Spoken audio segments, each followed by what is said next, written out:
Hi, hey Russ here. Welcome back to the shop.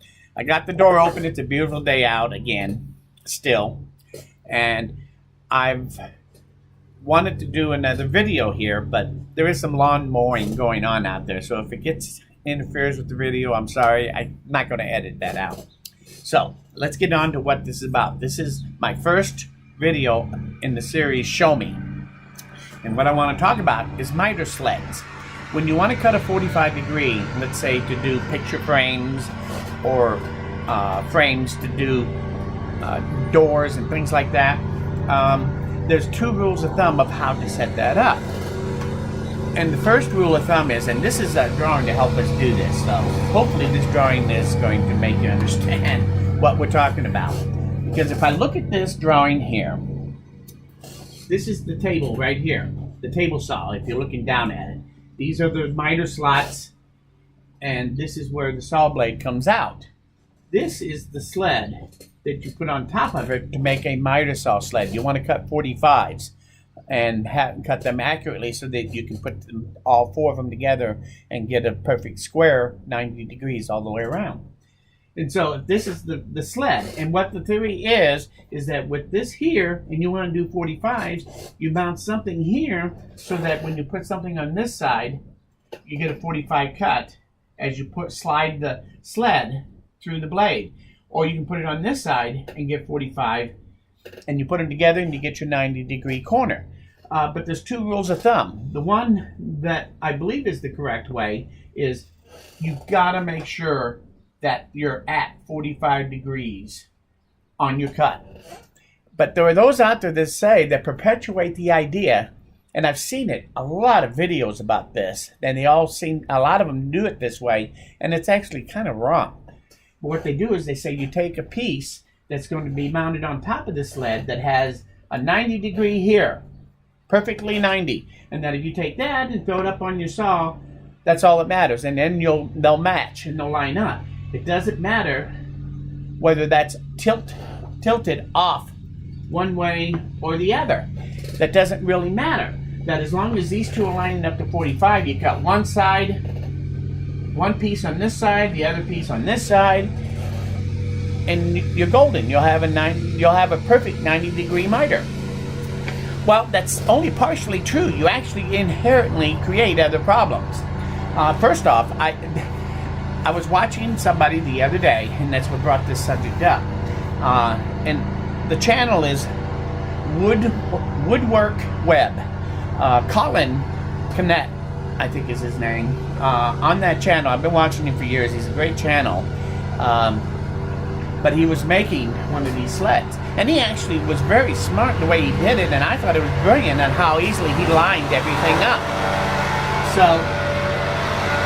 But there was somebody who made a comment about this myth about making miter sleds, about how you can, as long as this is 90, this doesn't matter where this is and which way it tips. If one side is 46 and the other side is 44 degrees, it doesn't matter.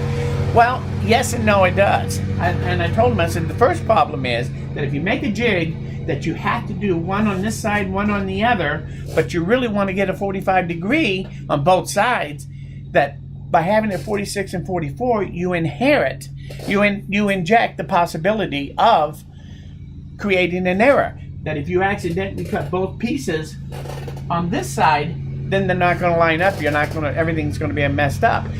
And so that created that problem. They said, well, it doesn't matter. I just mark my parts and everything, and then I go through and I do them all.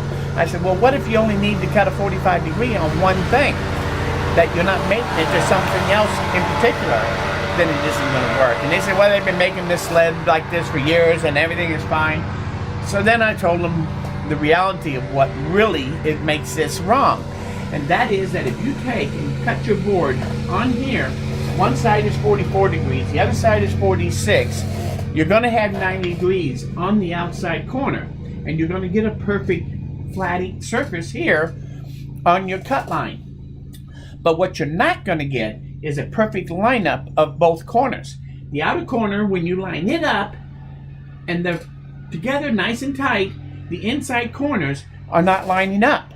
Now, if you're only cutting something that's a ½ inch wide or something like that on a picture frame, you're not going to notice it. But if you're cutting something out that's 2 inches wide or 3 inches wide, and you put them together like this one, then what's going to happen is you have your line AC is actually, one of these is 46, one is 44, this is 90 degrees through here, but the line AC, just erase my A, the line AC, that surface from one end to the other is going to be a different length than BD.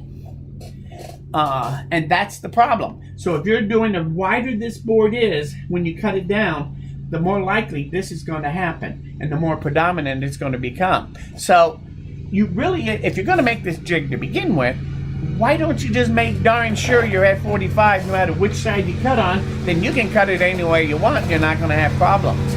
You're making the jig, might as well make it right. Well, that was the argument. When they say that, no, as long as this is 90, the sled is good. No. And I need somebody to tell me this ain't so, what I'm now saying. Because I had a discussion with somebody about this. They actually got mad when I showed them this point here after the third try of trying to explain why it didn't really work. Then they just got angry. It happens. I don't care. I didn't get angry. I considered it just a straightforward conversation so that both of us can understand what is right or wrong about that particular subject. If you're going to say something out there, you really should be correct about it. If I say something that I'm not correct and somebody points it out and I realize that I'm not correct, I don't get upset about it. And show me, you're going to find out that sometimes they will agree with me at the end of the conversation. Sometimes they're going to get angry, because some people do. They just don't like it when you point out that what they're saying is not exactly right. I've had a lot of conversations on YouTube about different things, where I see things, because that's what I like to do. And that's what Show Me is about, is all these different things. But I wanted to break the Mythbuster thing here about making that sled, and whether or not this is all you had to worry about, because it's not. So if you see somebody making a sled, a miter sled, and they say, no, that doesn't matter, don't be afraid to call them out. This shows you very easily and quickly that that is not the right way to make that jig. But there's a lot of people out there that do it. Anyway, I thought the whole thing was really interesting. And I kind of enjoyed talking to this guy about it, even though I think he got a little upset at the very end. Those things happen. Usually when you finally, they don't have any more argument left, then they tend to attack the messenger instead of the message. So, but you know me, if you don't already, I will tell you now, that's probably a mistake to do, because I am relentless when it comes to things like that. I don't get mad, but I don't back down either when I think I'm right about something. Until you prove me wrong, I'm probably going to keep coming at you every time you come at me about the whole thing. So, anyway, I thought this was interesting. I am really glad that I got a chance to explain what is right or wrong about making a miter sled that way, and what is the right way and what is the wrong way. So, keep your eye out. There's lots of other things out there that are misinformation. I'm looking around. I'm sure I'll find lots of other things that we'll be able to discuss in the future. If you learned something here today, or you like this video, please say so. I want to thank you for stopping by. Most importantly though, please